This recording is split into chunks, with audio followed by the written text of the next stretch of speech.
پدر چی شده پسرم؟ من اشتباه بزرگی کردم. تو چی کار کردی؟ چه اشتباه کردی؟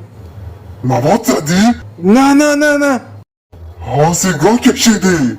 نه آها فهمیدم دزدی کردی؟ این کار نکردم. قطعا انجام دادی؟ نه این کار نکردم بابا. آها پس دوست دختر آوردی تو خونه. نه اشتباه من این نبوده. پس چه غلطی کردی؟ به جای که 2 تومن بکشم 3 تومن کشیدم. مشکل پسرم 3000 تومن کشیدی دیگه.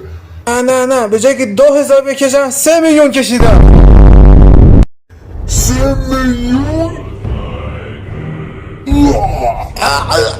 بابا چیه؟ این حرکت مامانه. آراسمی بیا پایین. ها نه میکشمت. بابا صف کن. چیه این حرکت مامانه؟ نه این حیفه. آراسمی حیفه. آره حیفه. حالا میکشمت. بابا صف کن این هم حیفه.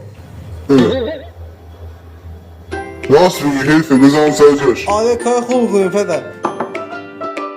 حالا میکشمت. نه پدر این حیفه. این حیف نیست.